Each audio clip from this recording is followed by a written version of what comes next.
If there's no guard on the train, I can't travel. It takes away my independence to get out of the house. Where is it you live at? In Dumfries. Listen, well done, folks. Keep it up. So especially unmanned stations have no chance of getting on or off the train. So it impinges my human rights. At the end of the day, my right to freedom to travel where I want, when I want, and the time I want. At the end of the day, that's why I'm here. I think it's a disgrace what the Scottish Government are doing, and we need to have our voice heard as a disabled community, and I'm here to voice that. We insist on having 2 people on the trains. We need them. It's not just a want, it's a necessity. When you have a disability, you have extra needs. Simple things like a stumble or a fall, there needs to be somebody there. If there's nobody there, then we're in trouble. We need assistance on the train, not just getting to actually on and off the train, but while we're actually travelling on the trains as well. And that is why we need 2 people on these trains. Philip Stott, Trade Unionist and Socialist Coalition. We're here today to support the RMT workers who've been taking industrial action on ScotRail. So the campaign of the RMT to get a second person on every train is a question of safety for passengers, for rail users, for staff themselves. Under privatisation, we've seen attack after attack after attack. So we want to ensure that a second person is on every train in Scotland, get rid of driver-only operation, and to put safety first before profit. Today we're marching in the Scottish Parliament to demand support from the Scottish Government to defend basic trade union principles and defend safety on the railway. It's time that the SNP stopped back in ScotRail bosses and started back in the RMT. I'm just here to show a wee bit of support for the RMT. I'm Annette Riley for JMB. The importance of the safer trains is a massive campaign with massive issues for health and safety of commuters as well as the staff that's on board. So show your support.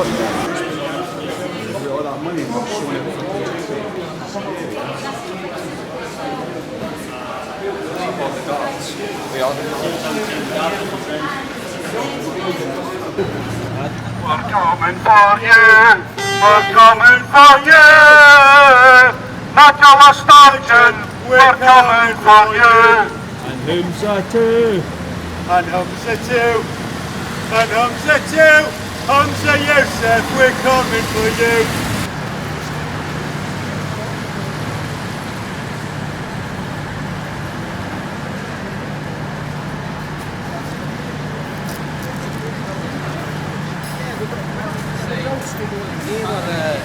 Have your CLP meeting next week and you're elected.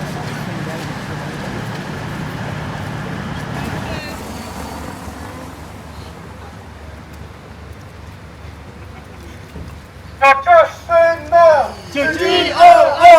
We're just saying no to DOO!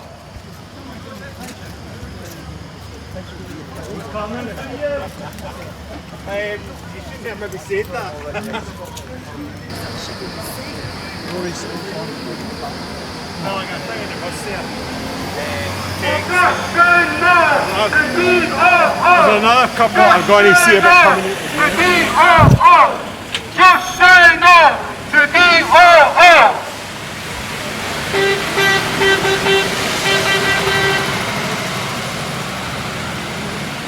Just say no to DOO! Just say no to DOO! It's got to be it's going to be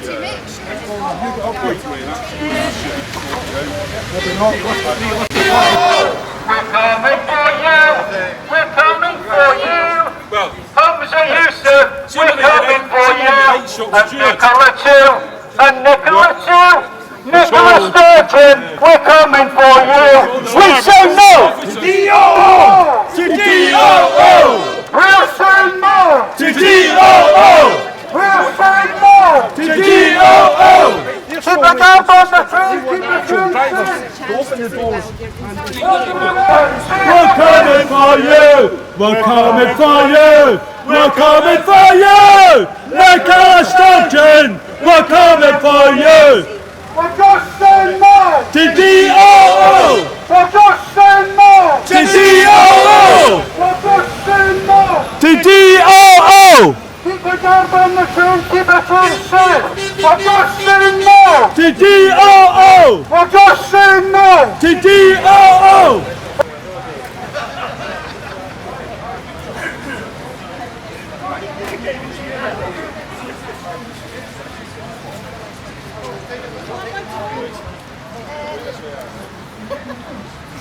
We're just saying no. To DOO. We're just saying no. To DOO. We're saying no. To DOO. We're saying no.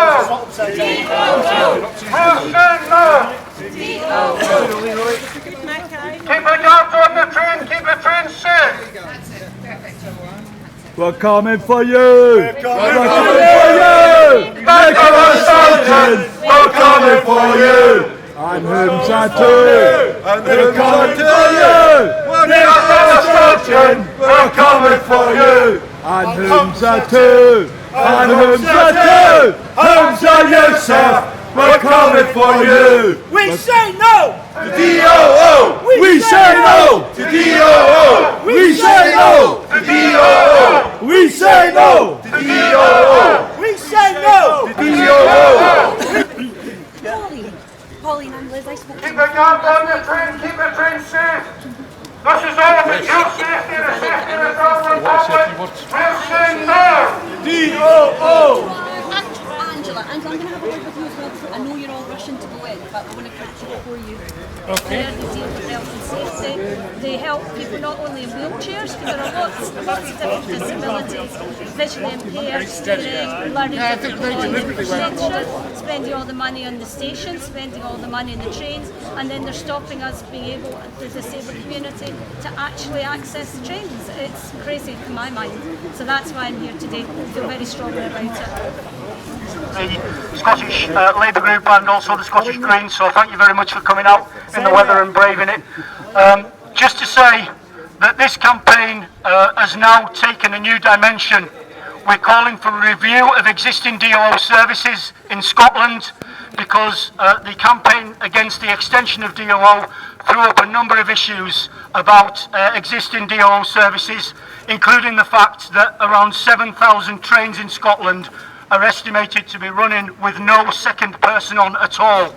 Now that is bad for passengers, it's bad for people with disabilities, and I want to ask you to give a round of applause as well to the two people who have led us down here today in the wheelchairs. And I also want to say that Edinburgh City Council need to do something about drop curbs. It's no good having a drop curb on one side of the road and not on the other side. That isn't exactly accessibility. So our campaign is to improve Scotland's trains and make them the safest in the world. And I'm pleased now to hand over, because my voice is going, to Elaine Smith, MSP. Thanks very much. Thanks very much, brothers and sisters. Welcome. And first of all, can I say well done on your result for safety with the action over the summer. Fantastic result on the guards. But of course we need to keep telling people that it's all about safety, and we cannot have the issue dismissed, as the First Minister did previously, about whether or not drivers open doors. We know that it is much more than that. It's much more critical, even although that is an important issue. The guards are highly trained and they're highly skilled, and they play a really safety critical role, but also a role in passenger safety and comfort. It's not just about what happens when the doors open and shut. But when they do, guards working with drivers have got a pivotal point in managing the everyday dangers that we know are actually around at the passenger train interface. Those dangers are with us daily, and they're only kept at bay by our guards working with drivers and platform staff. So we need guards on our trains. Keeping the ones we have is vital, and that was a result. But we also need them on driver-only operation DOO trains. We need them on every train. And we need an urgent review into this, and I will shortly be asking the First Minister, because I was chosen for a question, thankfully, I will be asking her to do just that, to have a review into safety on our trains. Comrades, I know what train I would rather travel on, and it would be the one with the guard in attendance on that train. That is the safe way to travel on our railways. This RMT strike was all about safety. We've got a result, but now we need more. The travelling public deserve the safest rail journeys possible here in Scotland, and we can do that if the political will is there to do it, and that is what we must demand. Solidarity.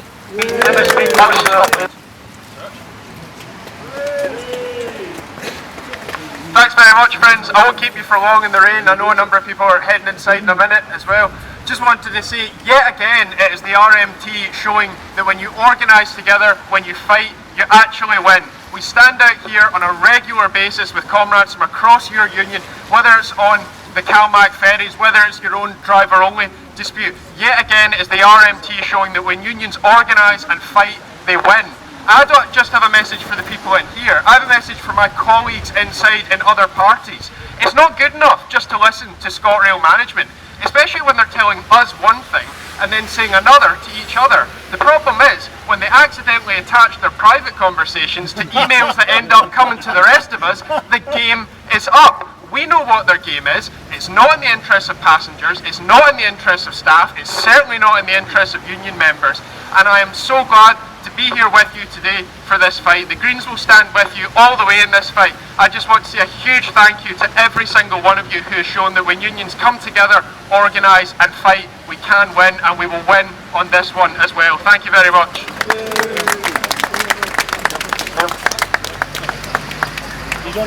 He doesn't need his megaphone. Thanks very much, folks. Thanks for coming down on a day like this. I actually came out a wee bit earlier and there was nobody here. I thought they've not came. And then I heard the dulcet tones of this man booming out across the Parliament, and I knew he's had arrived, and that's the way to do it. Arrive with style and a bit of noise, because that's the only way that the folk in there will listen.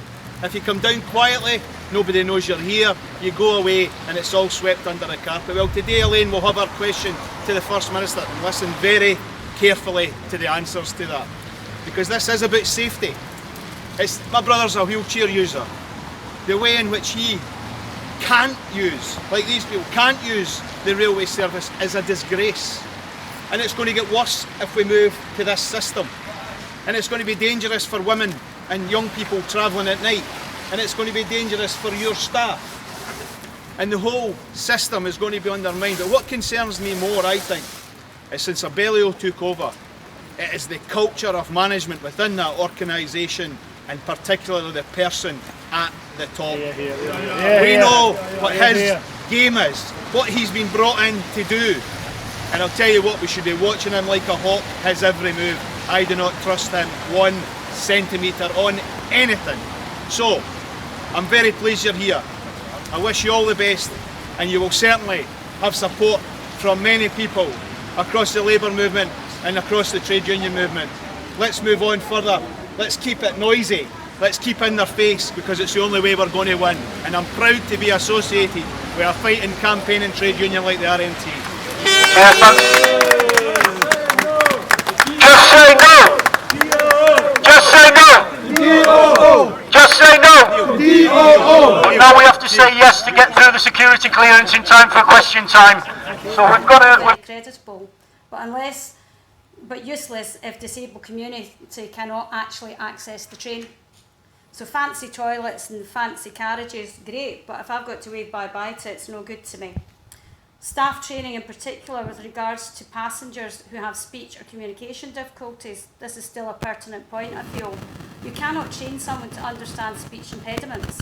The telephone is not an appropriate form of communication for them, and if they're demanding that we have to phone up and use the accessible service that they have, you're excluding people who have these speech and communication difficulties.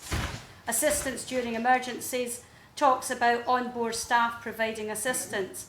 We need a person actually on board the trains to do that. So if we were to go ahead with the Do trains, where is that second person? We need that human presence there. Pre-planned replacement buses refer to suitable taxis. I actually experienced this one day. It was deemed acceptable for me to wait, as a female in a wheelchair, to wait 30 minutes for a taxi in a car park. Can you imagine that? 3 o'clock in the afternoon in Scotland when it's dark and it's teeming down with rain, and I have to sit in a car park for 30 minutes? No, I don't think so. It didn't actually come, and after contacting customer services again, I was told a taxi was being sent for Edinburgh. I actually waited 55 minutes. I don't see how that's acceptable. So that's that. They then refer to making rail accessible, helping old and disabled passengers. There are a lot of issues in that particular document that I'd like to raise your attention to, so excuse my fumble with paper. Station accessibility and telephone assistance is mentioned again. And on page 8 of this particular document, it states you need to pre-book if you need assistance to access or leave the station at unstaffed stations or at staff stations outside of the published staffed hours. How many unmanned stations do we have in Scotland? You know, the majority of our stations are unmanned, so to me this is not workable. It just doesn't happen. It states in this document you should also be aware that the majority of our trains are operated without any customer service staff on board, and therefore we are unable to provide assistance to you whilst you're on board the train. So they get me on the train and then they're going to do nothing to help me. What about a lady who's visually impaired? How's she meant to get to the toilet? She trips over a pushchair and a couple of bags on the way. What about somebody that's got maybe mental disabilities, needs reassurance, needs someone to speak to them? There are so many different disabilities out there, not just wheelchairs, and they're affected by that. That disgusts me. They do not provide assistance while I'm on the train. Worries me. They say by using the booking system and giving 24 hours notice, we can arrange for a member of staff to be at the station when you need, or we can make alternative arrangements, such as arranging a pre-booked taxi. Taxis, again, keep coming up and coming up. If you have a power chair like my colleague Angela and I have, we cannot go into these saloon taxis. That is where the issue comes. In West Lothian, we have to use the tail lifts. I don't know it down in Dumfries, but you cannot get in a saloon car. I don't know how they do it down in Dumfries, but we most certainly cannot get in a saloon. So you have to wait again, and that is just not acceptable. So on page 9, they talk about, however, and this is what makes me actually laugh at this one. However, please note that where we are able to make arrangements, this may take some time, and we therefore cannot guarantee that you'll be able to travel at the time you planned. So as a disabled person, I don't have appointments to go to. I don't have anywhere I need to be. I can just sit around and, wait for a taxi all day. Never mind the fact I might not be able to travel in a car because maybe I just like everybody else except with my wheels. Maybe I get travel sick and I can't get in a car. It's just unacceptable to me at all. We then refer to page 11 of this document, alternative accessible transport. Well, I banged on about that enough to let you know some of the issues that you can't, at the end of the day. Things have changed in 30 years since the new trains come out, and this is why we need to reinstate the guards actually on these trains. Because technology's changed, society's changed, we've got a more violent society. But as far as technology goes, technology has increased the ability for disabled people to get out and about. We now have scooters, we now have power chairs, which we didn't have 20, 30 years ago. And this isn't taken into account with the new trains that exist because of the taxi issue.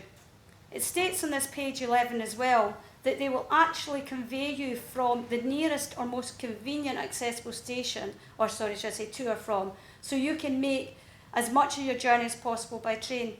It does not take into account the discomfiture of a person in a wheelchair having to do that transfer, the pain, discomfort they could be in, and the other thing with a disability is you always have compromised energy levels. So that is going to impinge on your energy levels. They're taking none of that into account with that particular bit. The ramps, they state we have portable ramps are fit for purpose at all our staffed accessible stations. Yeah, but how many unmanned stations do we have in Scotland? This is my biggest issue with them. Page 21, article about mobility scooters. Now, as I say, a lot of the disabled community now use mobility scooters. Some of us can't because of different issues. A lot of our older people do as well. And this shocks me. They actually say when trains are not running due to planned or emergency engineering works, we cannot provide alternative transport for scooter users. So what happens to your granny? She just left at the train station. I'm a bit worried about that. When you consider all that I've highlighted, are National Rail and Abellio, who adhere to their practices, actually doing what they say, which is rail services are now far more accessible than they were in the past, and many disabled people are able to use the rail network without assistance? I question that. I think you will after that. Lastly, I would like to draw your attention to that in reality, their procedures and policies are actually in contravention of the UN Convention of the Rights of Persons with Disabilities. And in particular, they're in contravention of the Human Rights Act of 1998 with these policies and procedures. This actual Human Rights Act has a section that deals specifically with the disabled community's rights with regard to rail travel. In particular, in this Human Rights Act of 1998, there is a part of it that quotes about assistance on board the train, and I will quote directly what they say, and it says, assistance to allow the disabled passenger access to the same services as other passengers. Need I say any more? Thank you. Very well. Just yesterday I went from Dumfries to Carlisle and I booked assistance the day before to go, but Dumfries station was short-staffed, so they couldn't send anybody, but the guard, because the guard was on there, he put the ramp out for me and I was able to get on there, go to Carlisle to see my daughter and come back, and the guard again, put the ramp out for me. But if that guard hadn't been on there, I couldn't have gone to see my daughter and my grandson. So it just takes my independence away, human rights. I don't want to just sit at home. I want to be able to travel around and see my family and friends. I back that what Angela says, because that was a point I actually missed in my speech, and it's basically backing up what you're saying. When the human presence is taken out of the railways for the disabled, the effect is tantamount. It basically doesn't work for us. We need the human presence. But as women and mothers, we also understand the rest of the arguments, but we're looking at purely disabled. And I don't have issues when there's a human being involved. When they take the human being away, you've got the exact same. We need the guards on other trains. We need a whole review of the DOO. We need a safety review. I have to say, Phil, I don't think I was invited on to the passenger focus group, but I did welcome the fact that the offer was there for me to meet the Transport Minister. I will be taking up that offer, and I'll be taking some of my comrades from the RMT with me to that meeting. And we will just keep pursuing this issue of safe trains in Scotland until we actually achieve the maximum safety on our trains in Scotland. So thanks very much, and thanks again for coming today. Thank you. My name's Richard Leonard. I'm a Labour MSP for Central Scotland. I'm also the Scottish Labour Party spokesperson on economy, jobs and fair work. One of the reasons I'm supporting the RMT campaign is because we don't live in a full employment society, but even if we did, these are precisely the kind of jobs that we need. They provide an important public service, they safeguard the safety of passengers on the railways, and they meet a target of equality of access to the transport system, which I think is absolutely imperative. So I'm delighted to support the RMT campaign. It's about jobs, it's about the quality of life, and it's about the kind of society we want to build. I think we should be investing in the railways, but investing in employment in the railways as well as rolling stock, and I hope that's the vision that all political parties can sign up to. I was disappointed with the First Minister's answer to my question today, that she won't convene a safety working group. Let's face it, it's many, many years since driver-only operation and privatisation of the railways came into being, and they came in under a Tory government. I think it's now time that we have devolution in Scotland, that we look at all of this again. We have the power here to do it, we just need the political will. So I call on my colleagues in the SNP and right across the Parliament to put pressure on the First Minister about this issue to ensure that we can actually have the safest trains and travelling in Scotland, and make sure that we have 2 fully qualified persons on every single train. I'm delighted that the guards have been kept on the trains that they're already on, but actually it's a bit of a no-brainer. What train would you rather travel on? One with a fully trained guard looking out for your safety, security and comfort, or one that doesn't have that. I think I know which one I prefer.